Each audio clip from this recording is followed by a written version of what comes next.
अस्सलाम वालेकुम। वालेकुम अस्सलाम। मैडम आपका नाम? मरियम इकराम। कैसे हैं आप? अल्हम्दुलिल्लाह। अच्छा, मुझे ये बताइएगा कि पाकिस्तान के अंदर एक जो पुराने वज़ीर ख़जाना थे मुफ्ती इस्माइल, उनको हटा के नए वज़ीर ख़जाना इसाक डार जो कि 2013 से 2018 तक थे, उनको दोबारा लगा दिया गया। आप क्या कहना चाहेंगे? अच्छा, ये तो हमारे आप कहना कुछ नहीं चाहिए, हमारे पाकिस्तान के साथ खेला जा रहा है, सिर्फ इसका तमाशा बनाया जा रहा है लोगों की नज़रों में, और हम किसी नए को बिल्कुल चांस नहीं दे रहे हैं। यही रिश्वत है, वही सब कुछ चल रहा है, वही लोग पुराने आ रहे हैं वापस।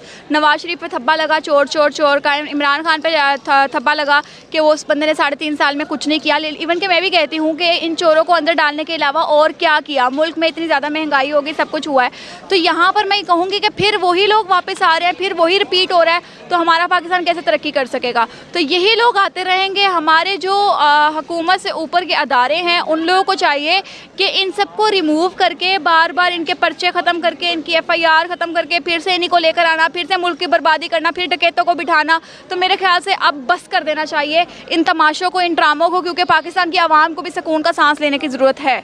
उनका जैसे ही हल्फ उठाना, उससे 2 दिन पहले उनके सारे केसेस माफ़ कर दिए गए हैं, तो इसके वाले से क्या कहेंगे? ये जाहिर सी बात है कि वो सबसे पहले हमारे जो नवाज शरीफ साहब भी आए थे। मैं हालांकि PTI को सपोर्टर नहीं हूँ, बट मैं ये भी कहूँगी कि वो भी आए थे और आते ही उन्होंने उनके सारे केसेस जो है वो माफ़ करवाए थे, और इनके भी सारे केसेस जो है वो माफ़ करवाए, क्योंकि सीट पे बैठने के लिए उनको पता है कि केसेस ना होना ही मुनासिब है। तो ये यही करने आते हैं। अब सीट पर बैठ के ये ख़जाने खाली करेंगे, ख़जाने खाली करने के बाद फिर आटा चीनी दाल घी फिर महंगा हो जाएगा, फिर इसाक डार पे दोबारा से इल्ज़ाम लगाए जाएंगे कि इसने चोरी कर ली, इसे डकैती कर ली, फिर उसको उठा दिया जाएगा, फिर इसी को वापस ले आएगा। पता नहीं इन लोगों की अक्ल जो है वो कहाँ पर है। नहीं, तो मुझे आप बताइएगा कि इनके ऊपर जो अपना जब इमरान खान की हुकूमत थी PTI की, तो मतलब मुख्तलिफ बीमारियाँ भी लाक हो रही थी। मतलब वो कभी खुदा ना खाते ऐसा हो जाता है, बहुत इनकी ऐसी कंडीशन हो चुकी है कि ये बस मरने वाले हैं। तो इस सूरत हाल में, इस नाज़र में आप क्या देखती हैं? अभी जैसे ही PDM की हुकूमत आई है, वो ठीक हो जाते हैं, बिल्कुल हटे कटे हो जाते हैं, और वहाँ से इनको जो है ना वहीं पे बैठ के लंदन में मशवरा होता है, वहाँ पर बैठ के एक वज़ीर आज़म के जहाज़ में वहाँ पर जाते हैं और उधर पक्के हो जाते हैं, और वहाँ से एक दूसरे वज़ीर आज़म के जहाज़ में वापस पाकिस्तान आते हैं। तो क्या ये इम्पोर्टेड हुकूमत की तरह इम्पोर्टेड वज़ीर ख़जाना नहीं? बिल्कुल ऐसा ही है, और यहाँ पर कोई मुल्क की जंग नहीं है, यहाँ पे कोई मुल्क की भलाई के लिए कुछ नहीं कर रहा। खान साहब लड़ रहे हैं तो वो भी सीट के लिए लड़ रहे हैं, नवाज शरीफ लड़ रहा है तो वो भी सीट के लिए लड़ रहा है। वो नवाज शरीफ तो मेरे ख्याल से मर भी जाएगा सीट के लिए, क्योंकि वो अपनी बेटी को ही अपना नाम देकर वो आगे ले आया है कि मरियम नवाज शरीफ है, ना कि उसने अपने बंदे का नाम लगाया कि मरियम सफदर है। तो वो भी इसी के लिए आई है, ये मुल्क बचाने के लिए नहीं आया। ये हेलीकॉप्टर भी लेंगे, ये अभी जहाज़ भी लेंगे, प्राइवेट जेट भी लेंगे। पहले ये पाकिस्तान इसलिए नहीं आते थे कि कहीं पकड़े ना जाएं, तो अब ये पाकिस्तान इसलिए आ रहे हैं क्योंकि वज़ीर आज़म जो है वो इन्हीं का ही है। तो ये लोग वापस आके फिर हुकूमत में आएंगे, फिर अपने असासे इकट्ठे करेंगे, और ये तमाशे वैसे ही चलते रहेंगे। उसके बाद फिर इमरान खान आएगा, इमरान खान फिर कहेगा मैं चोरों को पकड़ लूँगा, मैं डाकुओं को पकड़ लूँगा, मैं जेल में करवा दूँगा। भाई हमारा क्या किया है? कुछ भी नहीं किया। 30,000 तनख्वाह थी तब भी गुजारा नहीं हो रहा था, 90,000 तनख्वाह है तब भी गुजारा नहीं हो रहा, 1.5 लाख जाएगी तब भी गुजारा नहीं होगा। तो हमारे बारे में तो सोचा नहीं जा रहा। ये सब जो है सिर्फ सीट के बारे में सोच रहे हैं, और मेरा नहीं ख्याल कि यहाँ पर आपको PTI या नून लीग किसी को भी सपोर्ट करने की ज़रूरत है, क्योंकि हमें कुछ लोग नए चाहिए, हमें नए हुक्मरान चाहिए, ना कि सिर्फ बातें करके U-टर्न लेके या फिर जेलों से बाहर निकलकर फिर वापस आकर वहीं पर बैठने वाले चाहिए। बिल्कुल नए लोगों को मौका देना चाहिए। मुझे ये बताइएगा कि हमारी जो अवाम है, हुकूमत को तो नहीं, हमारी अवाम को क्या पैगाम देना चाहिए? अवाम को यही पैगाम दूंगी कि खुदारा 2023 में जो हमारे इलेक्शंस होने लगेंगे, बड़ा सोच समझ के वोट कीजिएगा। और जाहिर सी बात है, अगर हम वोटिंग नहीं करेंगे तो हमारे में से 60-70 भी वोट डालने चले जाएंगे, तो उन वोटिंग की भी गिनती होगी। तो इसलिए हमें वोट डालने की ज़रूरत है। मगर इन 2 पार्टियों के अलावा कोई अगर खड़ा होता है तो या तो आप उसको वोट डालें, या फिर अगर आप इनमें से किसी को चांस देना चाहते हैं तो आप बहुत सोच समझ के वोट डालें। बिकॉज इमरान खान साहब ने 3.5 साल में सिर्फ बातें की हैं, किया कुछ नहीं। नवाज शरीफ ने फिर भी सड़कें बना दी थी, फिर भी लाहौर की शक्ल निकाल दी थी, मगर खान साहब ने सिर्फ चोरों डकैतों को अंदर डाला। खान साहब को भी मेरा यही मैसेज है, खान साहब आप बहुत अच्छे हैं, बाय पर्सनैलिटी बाय अल्फाज आप बहुत अच्छे से टैकल करते हैं सब कुछ, मगर हमारे मुल्क का थोड़ा सा देखें, हमारे मुल्क की आवाम को थोड़ा सा देखें। इसलिए क्योंकि हमारे मुल्क की आवाम दर-बदर होती जा रही है, हमारा मुल्क दिन ब दिन नीचे जा रहा है। अवैध साहब, इसाक डार साहब को दोबारा पाकिस्तान का वज़ीर ख़जाना लगा दिया गया, क्या कहेंगे इस हवाले से? ये मैं यही कहूँगा कि एक बिल्ली जो है पहले आपका पतीला चाट गई है। ओह अच्छा, आपने उस चाटे हुए पतीले के ऊपर दोबारा उसी बिल्ली को बिठा दिया है। नहीं तो चाटे हुए पतीले पे फिर बिल्ली को तो कोई फ़ायदा नहीं होगा, वो तो वैसे ही बैठी रहे। देखें जी, वो स्वाद जो है ना दूध का अभी भी आ रहा है उसको। अच्छा। उसने सोचा कि उसी पतीले को मैं दबा पतीली धोई नहीं हुई अभी तक। पतीली तो ही नहीं हुई। वो दूध की वो जो बलाई जो है ना वो लग जाती है ना साइडों पे, ये कहते वो भी चूस लो। देखिए पाकिस्तान है, आधा मुल्क बांग्लादेश बना दिया आपने, आधा मजाक बना दिया। जिड्डा वड्डा चोर ओडा वड्डा ਉਹਦੇ ਗੋਦ है, ठीक है। 5 साल अदालत कहती रही सागदार हाजिर हो, सागदार हाजिर हो। वो कहता जी डॉक्टर ਜਿਹੜਾ है वो इजाज़त नहीं दे रहा, इजाजत नहीं दे रहा, कमर में दर्द है, कमर में दर्द है, सर में दर्द है, गर्मी लगती है पाकिस्तान में। 5 साल डॉक्टर ने इजाज़त नहीं दी। इधरों ऐलान होया कि सागदार को वज़ीर ख़जाना बना रहे हैं। अपना डॉक्टर ने कहा फ़ौरन पहुँचो, तुसी बिल्कुल ठीक हो, ओके हो गया जनाब। बल्कि ਤੁਹਾਡੀ दवाई वज़ीर ख़जाना लिख के देता ਤੁਹਾਨੂੰ खुराक च। अच्छा, हाँ जी, मैंने कौमी खजाना ही तो दवाई नहीं पाई थी उन्होंने। हाँ जी, हाँ जी। देखो ना, देखो एक बंदा मफरूर है, मुजरिम है, साइकिलों की दुकान तो ਜਿਹੜਾ है ना दुबई च पलादे बना के बह गया। ਉਹਦਾ ਅੱਬਾ ਜ਼ਿੰਦਾ ਹੁੰਦਾ ਤੇ ਉਹ ਕਹਿੰਦਾ ਕਿ ਮੈਨੂੰ ਉਹ ਆਪ ਇਹਨੂੰ ਕੁੱਟਦਾ ਕਿ ਕਿਤੋਂ ਪੈਸੇ ਆਏ ਤੇਰੇ ਕੋਲ। ओके, ਸਾਰੀ ਜ਼ਿੰਦਗੀ ਵਿਚਾਰਾ ਪੈਂਚਰ ਲਾਉਂਦਾ ਰਿਹਾ ਤੇ ਇਹਨੇ ਪਾਕਿਸਤਾਨ ਨੂੰ ਪੈਂਚਰ ਲਾਤਾ ਫੜ ਕੇ। ਠੀਕ ਹੈ, ਪਾਕਿਸਤਾਨ ਦੇ ਹਾਲਾਤ ਦੇਖੋ। ਪਾਕਿਸਤਾਨ 'ਚ ਤੁਸੀਂ ਦੇਖੋ ਜੀ ਲੋਕ ਕੀ ਕਰਨ, ਲੋਕ ਇੱਥੇ ਖੁਦਕੁਸ਼ੀਆਂ ਕਰਨ ਦੇ ਮਜਬੂਰ ਨੇ। ਅੱਧਾ ਮੁਲਕ ਤੁਹਾਡਾ ਸਲਾਬ 'ਚ ਡੁੱਬਿਆ ਹੋਇਆ ਤੇ ਅੱਜ ਤੁਹਾਡੇ ਹੁਕਮਰਾਨ ਕੋਈ ਕੁਈਨ ਐਲਿਜ਼ਾਬeth ਦੀ ਜਿਹੜੀ ਬਰਸੀ ਦੇ ਵਿੱਚ ਜਾ ਰਿਹਾ। ਦੇਖੋ ਨਾ ਜ਼ਹਿਨੀ ਤੌਰ ਤੇ ਕਮਜ਼ੋਰ ਨੇ ਨਾ। ਔਰ ਜਿਸ ਦਿਨ ਉਸ ਬੰਦੇ ਤੇ ਫਰਦ ਜੁਰਮ ਆਇਦ ਹੋਣੀ ਸੀ ਉਹਨੂੰ ਵਜ਼ੀਰ ਆਜ਼ਮ ਬਣਾਤਾ, ਉਹ ਅਦਾਲਤ ਉਹਨੂੰ ਬੁਲਾ ਰਹੀ, ਉਹਨੂੰ ਬੁਲਾ ਕੇ ਵਜ਼ੀਰ ਖਜ਼ਾਨਾ ਬਣਾਤਾ। ਔਰ ਜਾ ਕੇ ਅਦਾਲਤ 'ਚ ਉਹਦੇ ਵੱਲੋਂ ਪੇਸ਼ ਕੌਣ ਹੋ ਰਿਹਾ?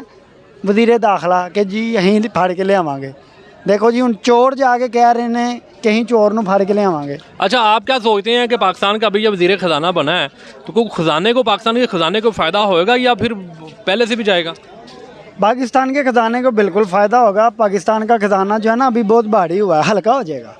अच्छा, मतलब वेट कम होगा। हाँ जी, वेट कम होगा फिर। वेट कम हो जा। वो कहते ना मैं हल्का होना चाह रहा। खजाना कह रहे थे मेरे से बहुत लेकिन आपको पता हो कि ये इसका वेट ज़्यादा हो तो फिर ही कोई मुल्क की माशियत जो है ना ऊपर जाती है, जो है कारोबार ऊपर जाते हैं। अगर वेट इसका कम होता तो फिर मतलब इसका जो माशियत भी डाउन होती है। तो इस हवाले से क्या कहेंगे आप? देखें जी, जब बंदा मर रहा हो ना उसको पता है कि मैंने मर जाना है, लेकिन वो फिर भी कोशिश करता है यार कोई पेन किलर लगवा लो, किसी डॉक्टर को चेक करवा लो, शायद मैं ठीक हो जाऊँ। हालांकि उसको पता है मैंने मर जाना, मेरा एंड आ गया है। इनको पता है मुल्क खाली हो गया, ख़त्म हो गया है। वो बच्ची खुची जो भी रह गया ना वो कहते ने भजते चोर दी लंगोट ही सही। ये हो रहा खोया बच्चा जरा वो लुटन आए ने। जी जी। एक बंदा MNA है पाकिस्तान का, 3 साल में तक पाकिस्तान के अंदर है ही नहीं। अच्छा, 3 साल के बाद अचानक आके वो एक आला मसनद पे बैठ जाता है। तो मुझे बताएं कि पहले वो 3 साल से मंजर से हटा हुआ है, जो उसको क्या पता अभी चलेगा कि पाकिस्तान के मसाइल ही क्या हैं।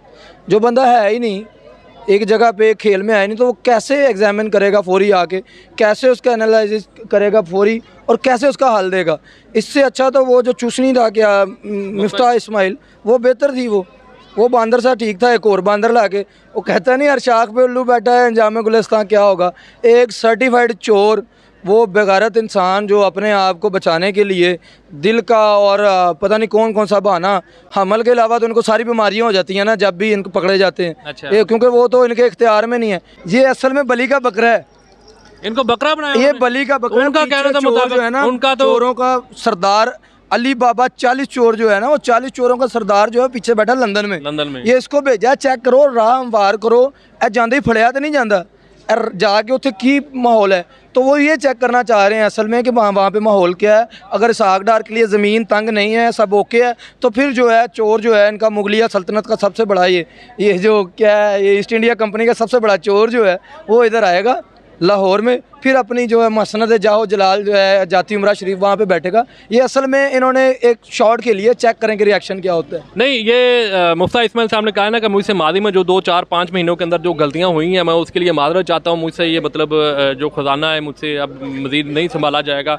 तो इसहाक डार साहब को समझा जाता है कि वो एक्सपर्ट है इस मामले में। तो क्या पाकिस्तान का जो रुपया ऊपर आएगा, पाकिस्तान जो रुपीज़ है और डॉलर नीचे जाएगा क्या? और यार ये एक्सपर्ट पहले किधर था? पहले भी तो उन्होंने बेड़ा गर्क किया। 2013 से लेकर 2018 तक तो कराया। 35-40 साल से यही चोर जो है मुसल्लत हैं, एक्सपर्ट पहले काम मार गए थे। ये सारे जो है ना बेगारत जो हैं, एक ही थाली के छठे वटे हैं। मिफ्ता हो यार, बात पता क्या है, फिर वही बात है कि सिर्फ चेहरा बदला जा रहा है, निज़ाम नहीं बदल रहा।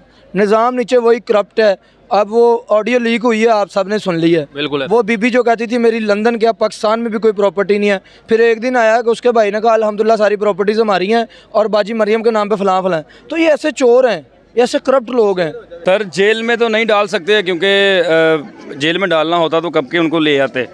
और डार से डॉलर और डार से साग डार, ये लोग उसको कंपैरिजन करते हैं कि ये ठीक कर देंगे। ये कुछ ठीक नहीं कर सकते। मसनूई तरीके से इन्होंने मुल्क में माशियत जो है उसको ठीक किया हुआ था। जैसे ये गए हैं, मुफ्ता इस्माइल ने तब कहा था कि 2018 के इलेक्शन में दुआ करते हैं कि नून लीग की हुकूमत ना आए, क्योंकि अगर हुकूमत हमारी आ गई तो डार साहब ने जो कि इकॉनमी के साथ किया है 3.5 साल, किसी भी आने वाली हुकूमत की कमर सीधी नहीं होगी, क्योंकि उन्होंने ऐसे गुल खिलाए हैं। अब वो आए हैं साहब ही, वो चंदे इकट्ठे हुए हैं, एड्स इकट्ठी हुई है, मार्केट में फेंकेंगे डॉलर वैसे नीचे आ जाएगा। सागडार साहब को लेके आए हैं और मुझे ये समझ नहीं आती कैसे प्रोटोकॉल में लेके जहाज़ में आए हैं। गरीब बंदा वहाँ बाहर फौत हो जाए ना, उसकी लाश आती है ऐसे जैसे सागडार साहब को जहाज़ से वो उतार रहे थे। और वो ऐसा पाकिस्तानियों के लिए ये शर्म का मुकाम है, उन लोगों के लिए है कि जो अभी भी ट्वीट्स कर रहे हैं कि डार साहब आए हैं और 2-3 रुपये डॉलर नीचे आ गया। क्या तीर मान लिया? एक मेरे ख्याल में तो ये मार्केट में कोई मतलब स्टॉक मार्केट की वजह से वो कामों में मतलब थोड़ी तेज़ी आई है उसमें, तो उसकी वजह से नीचे आया। इतनी तो वैसे आ जाती है जितने इनके बिजनेस में है ना, ब्यूरोक्रेट्स है, टेक्नोक्रेट्स है, ये अपने अपने रुपए जो हैं वो मार्केट के अंदर वैसे फेंके तो इतनी वैसे तब्दीली आ जाती है। बिल्कुल 178 रुपये पे खान साहब छोड़ के गए थे, 236, 37, 40 पे फ़रोख्त हुआ है डॉलर, तो 2-3 पे नीचे आ जाए, कोई तीर नहीं मार लिया। तो जो सागडार साहब को पेश किया जा रहा है ना इकोनॉमी का टार्जन बना के, ये बिल्कुल कुछ भी नहीं होगा। ये वक्ती तौर पर मसनूई तरीके से थोड़ा सा पिच बनाएंगे, क्योंकि इलेक्शन करवाने हैं, क्योंकि प्रेशर बहुत ज़्यादा है, लोग गंदा कर रहे हैं इनको जिधर भी जा रहे हैं। इलेक्शन करवाने के लिए पिच बनाएंगे, पिच बनेगी तो फिर खेलेंगे, वैसे तो नहीं खेलेंगे। तो उसके लिए इनको 20 रुपये पेट्रोल नीचे करना पड़ेगा, 15 रुपये डॉलर करना पड़ेगा, लोगों को बताना पड़ेगा कि डॉलर साहब आ गए हैं और डार साहब ठीक कर देंगे। कुछ दिन पहले इनके केसेस भी माफ़ कर दिए गए थे सारे जो भी हैं, तो इस हवाले से क्या कहना? सर केसेस माफ़ होने थे, ये केसेस ही माफ़ करवाने के लिए आए हैं। ये क्या करने के लिए आए हैं? गरीब को 1 टके का इन्होंने रिलीफ नहीं दिया। बिजली के बिल इतने ज़्यादा हो गए हैं, आटा मिल नहीं रहा, दुगनी कीमत हो गई है। 11% पे महंगाई थी, अब 45% पे स्टैंड कर रही है महंगाई। तो ये सारी चीज़ें हैं, इन्होंने अपने केसेस माफ़ करवा लिए हैं, नैब का बिल ही चेंज कर दिया पकड़ के। तो क्या इस मतलब तनाज़र में हम देखते हैं कि जो रुपया है हमारा ऊपर जाएगा, डॉलर नीचे आएगा, क्या ये ऐसी कोई हिकमत अमली इख्तियार कर सकेंगे?